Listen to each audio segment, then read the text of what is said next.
भरत जी महाराज ने मृग का चिंतन किया, दूसरे जन्म में मृग बन गए, किंतु उनको पूर्व जन्म का संस्कार था। मृग शरीर से भी एकादशी का व्रत करते थे। हम लोग मानव शरीर प्राप्त करके नहीं करते हैं, वो मृग शरीर से करते थे। एकादशी के दिन पत्ते नहीं खाते थे, घास नहीं खाते थे। मृग शरीर छूटा, ब्राह्मण शरीर मिला। एक ब्राह्मण के घर में जन्म लिए, कुछ बड़े हुए, उनका जनेऊ संस्कार कराया गया। गुरुजी ने गायत्री मंत्र पढ़ाई, किंतु भरत जी को गायत्री मंत्र भी याद नहीं हुआ। याद तो उनको चारों वेद थे, किंतु किसी को बताना नहीं चाहते थे मुझे जितने वेद याद हैं। क्यों? क्योंकि एक बार मैं बुद्धिमान बन के देख चुका हूं, मेरा पतन हो गया है, इसलिए अब बुद्धिमान बन के नहीं रहना है, मूर्ख बन करके रहना है। इसलिए भरत जी महाराज मूर्ख बन के रहने लगे। मूर्ख माने जड़, इसलिए उनका नाम पड़ गया जड़ भरत। जड़ भरत उनका नाम हो गया। पिताजी के मरने के बाद भाइयों ने उनको खेत में लगा दिया, चलो फरसा लेकर के खेत की मेड़ उतारो, जहां ऊंचा था वहां खाला, जहां खाला था वहां ऊंचा। जानते थे कि एक दिन अच्छा से काम कर देंगे, दूसरा दिन दूसरा फरसा थमा देंगे। तो भरत जी महाराज ने उल्टा सीधा काम करना शुरू कर दिया। घर के भाइयों ने घर से निकाल दिया। अब जाकर के बाहर भ्रमण करते, जो भी मिल जाता उसको प्रसाद पा लेते थे। एक दिन एक चोरों की सरदार ने भद्रकाली मैया को मनौती मानी थी कि मेरे घर कोई संतान होगा तो नर बलि चढ़ाऊंगा। तो सोचा पहले चढ़ा दूं, साथ भद्रकाली मैया पहले प्रसन्न हो जाएं। तो अपने दूतों से कहा किसी मनुष्य को पकड़ के लाओ, पुरुष को पकड़ के लाओ। चल दिया। भरत जी दिखाई पड़े, उनको पकड़ के ले गया, बढ़िया खिलाया पिलाया, उनको वस्त्र पहनाया, संस्कार किया। अंत में जैसे ही भद्रकाली मैया के सामने खड्ग उठा करके उनकी बलि चढ़ानी चाहिए, भद्रकाली मैया मूर्ति फाड़ करके प्रकट हो गई।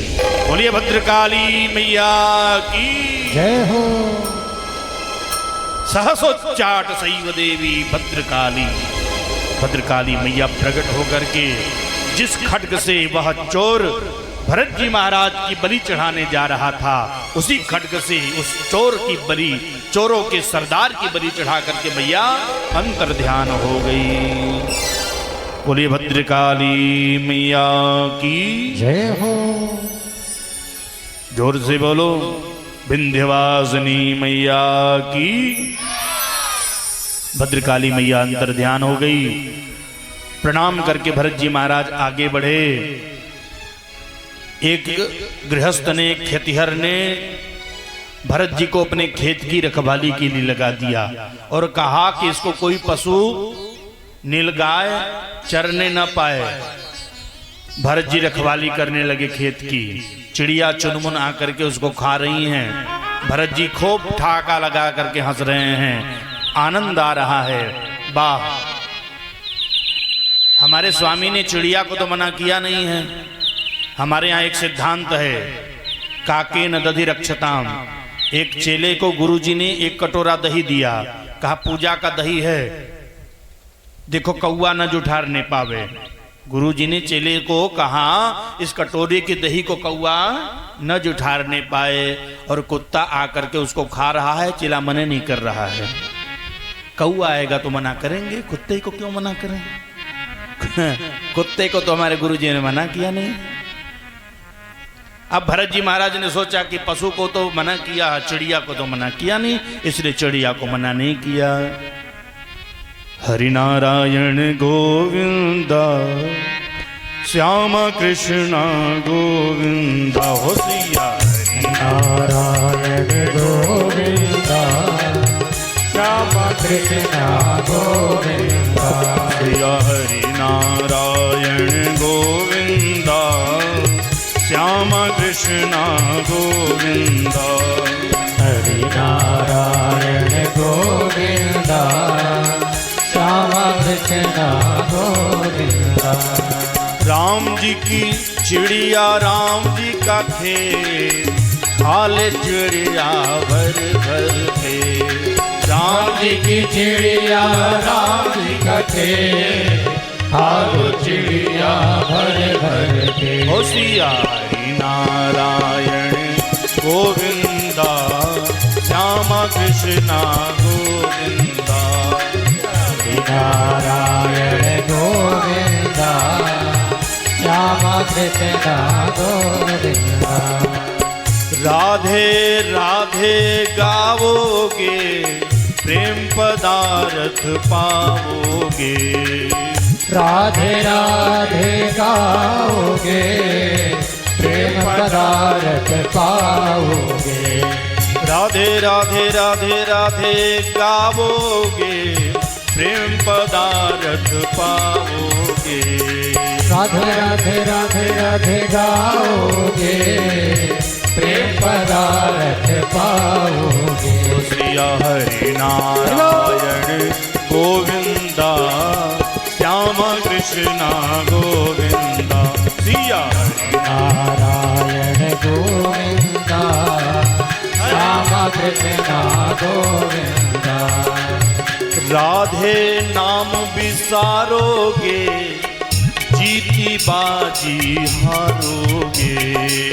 राधे नाम विसारोगे जीती बाजी हारोगे। हाजी राधे राधे नाम विसारोगे जीती बाजी हारोगे। राधे राधे नाम विसारोगे जीती बाजी हारोगे। सिया हरि नारायण गोविंदा श्यामा कृष्ण गोविंदा। हरि नारायण गोविंदा श्याम कृष्ण गोविंदा। रंग रंगीलो नटवर श्याम छैल छबीली राधा बाम।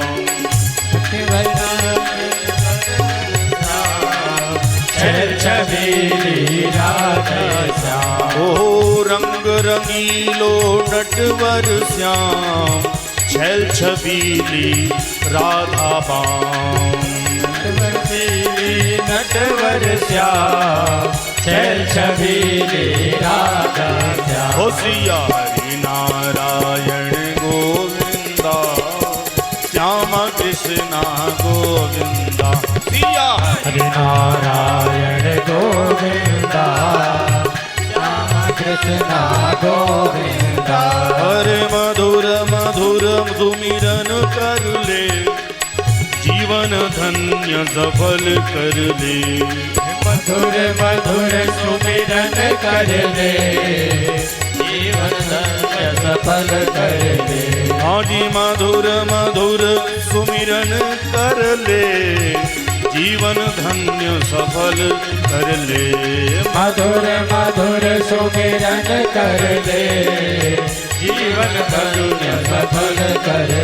हो सिया हरि नारायण गोविंदा श्याम कृष्ण गोविंदा। सिया हरि नारायण गोविंदा श्याम कृष्ण गोविंदा। सिया हरि नारायण गोविंदा श्याम कृष्ण गोविंदा। सिया हरि नारायण गोविंदा श्याम कृष्ण गोविंदा।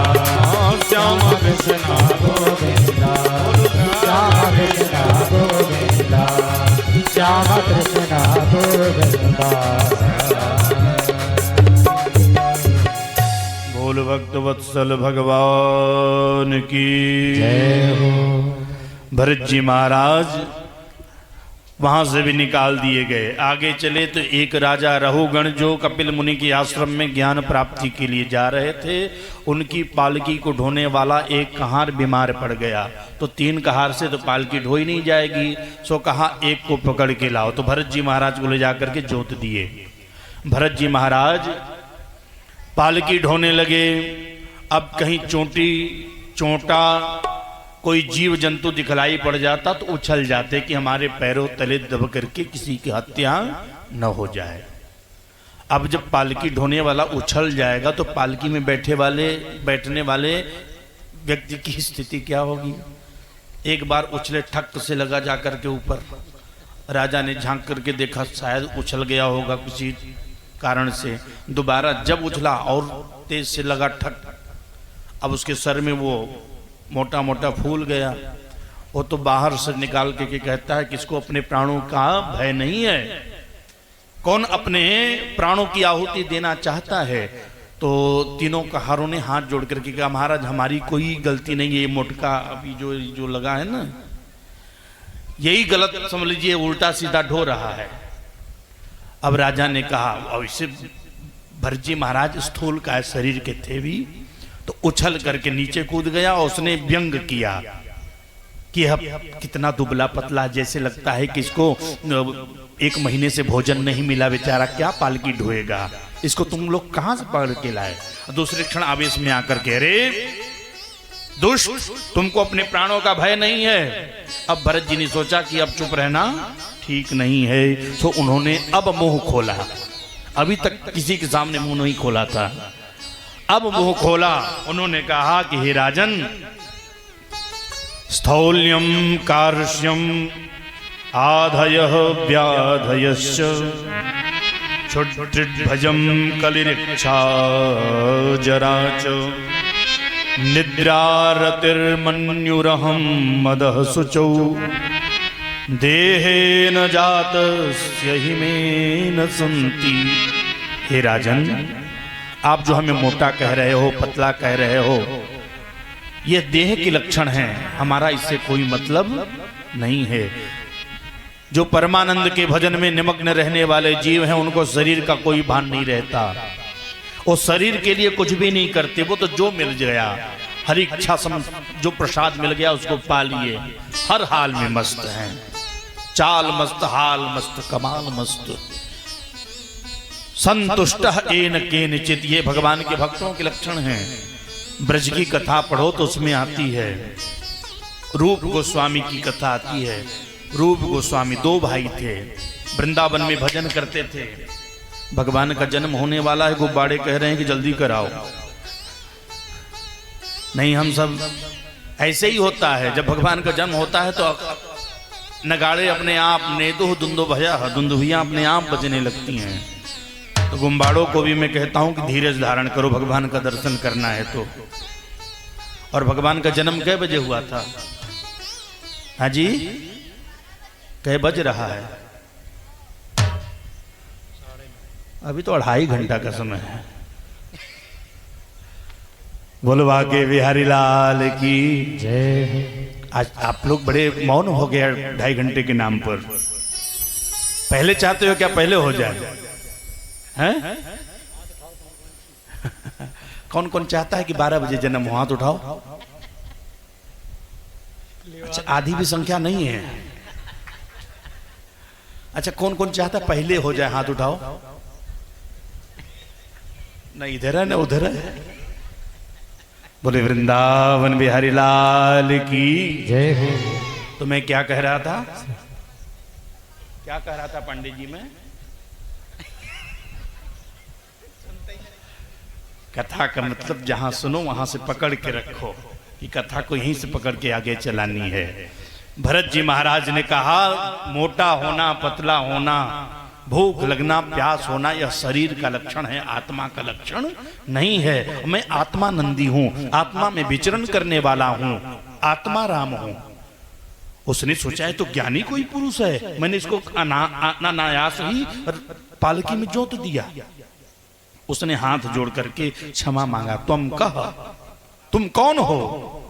द्विजानाम सूत्रम बिभर्षि, मैं किसी से नहीं डरता, ब्राह्मणों के जनेऊ से डरता हूं। तुम्हारे शरीर पर ये मटमैला जनेऊ दिखलाई पड़ रहा है, तुम ब्राह्मण देवता हो, कौन हो बताओ? तो भरत ने कहा, पूर्वो हम भरतो नाम राजा। हे राजन, पूर्व काल में मैं भरत नाम का राजा था, और तेरे जैसे राजा मेरी पालकी ढोया करते थे। जब भरत का नाम सुना, उस रहुगण ने थर थर थर थर कांपने लगा, चरणों पर गिर पड़ा। कहा, महाराज मेरे अपराध को क्षमा करो, किंतु मेरे अज्ञान को भी दूर करो। आप कह रहे हो कि आत्मा से शरीर का कोई लक्षण नहीं है, तो मैं एक उदाहरण बतलाता हूं। आप लोग भात बनाते हो, कैसे बनाते हो? क्या मसाला पड़ता है उसमें? एक को नहीं पड़ता है। चलो अच्छा ठीक है, बिना मसाले के ही बने तो कैसे बनता है? कहते बटलोई में पानी रख दो, जब खौलने लगता है तो उसमें चावल, अब तो कुकर में बनने लगा, लेकिन प्राचीन पद्धति में बतला रहा हूं। बटलोई में चावल रख दो आग के ऊपर, पानी जब खौलने लगे तो उसमें चावल डाल दो, चावल पक जाता है। कैसे पकता है? आग तो लगती है बटलोई में, खौलता है पानी, पकता है चावल। तो जब आग लगती है बटलोई में, पकता है चावल, उसी प्रकार से जब शरीर को कष्ट होगा तो आत्मा में भी विकार होना संभव है। भरत जी ने कहा, रहुगण तुम बातें तो बुद्धिमानों जैसी करते हो, किंतु हो बड़े मूर्ख। ये सब सारे सावयव पदार्थ हैं, इनको तुम देख सकते हो, चावल को देख सकते हो, पानी को देख सकते हो, बटलोई को देख सकते हो, आत्मा को देख सकते हो? आत्मा देखने वाली वस्तु नहीं है, इसलिए वह निर्विकार है, विकार रहित है। बहुत भली भांति उसको रहुगण को समझाया, उसका अज्ञान दूर हुआ। केवल कपिल जी के आश्रम में उनको प्रणाम करने के लिए जाता है। आगे चल करके भूगोल खगोल का वर्णन पंचम स्कंद में आता है। पृथ्वी के ऊपर जितने भी लोग हैं, भूरलोक, भुवरलोक, स्वर्गलोक, महरलोक, जनलोक, तपलोक, सत्यलोक, 7 ऊपर और 7 नीचे, अतल वितल सुतल तलातल रसातल पाताल, ये नीचे के लोग बतलाए गए। 7 ऊपर 7 नीचे, और बीच में हमारी क्या है? यह पृथ्वी है। और इस पृथ्वी लोक में एक बड़ा ही सुंदर देश है, उसका नाम है भारत देश। और भारत देश में ही राम कृष्ण भगवान के 24 अवतार हुए। बोल भारत माता की जय हो। और भारत भूमि में जन्म लेकर के हम भगवान की कथा सुन रहे हैं, ये हमारा परम सौभाग्य है। बोली वृंदावन बिहारी लाल की जय हो। ऐसी भारत की भूमि में पवित्र नदियां गंगा, यमुना, सरस्वती, कावेरी, गोदावरी, नर्मदा जैसी पवित्र पावन करने वाली नदियां होती हैं, जहां प्रत्येक जीव ईश्वर का रूप होता है। कहते हैं ना, यह धरती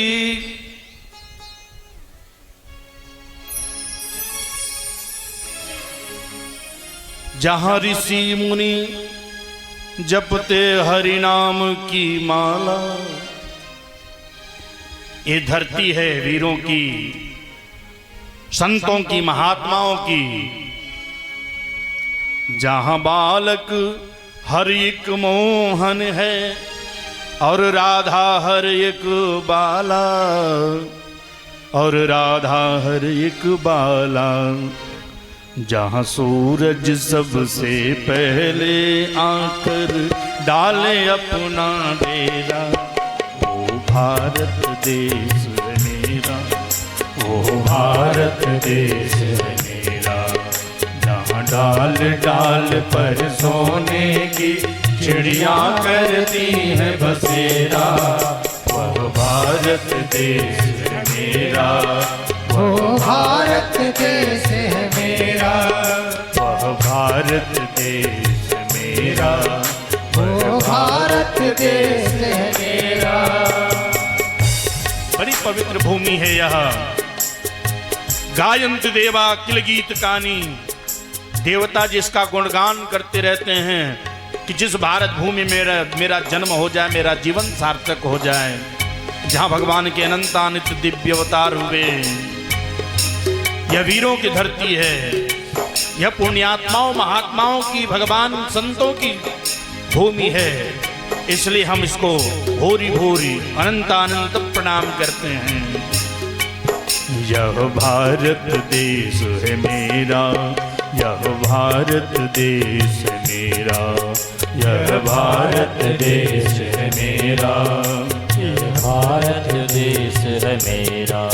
यह धरती है जहाँ ऋषि मुनि जपते हरि नाम की माला। यह धरती है जहाँ ऋषि मुनि जपते हरि नाम की माला। जहाँ मोहन हर एक बालक है और राधा एक एक बाला। जहाँ मोहन हर एक बालक है और राधा एक एक बाला, और राधा एक एक बाला। जहाँ सूरज सबसे पहले आकर डाले अपना फेरा। वो भारत देश है मेरा, वो भारत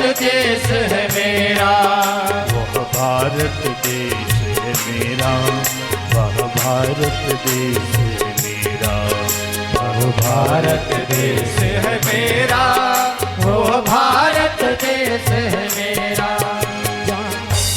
बोलिए भारत माता की जय हो। ऐसी भारत भूमि में हमारा जन्म लेना बड़ा ही सार्थक है।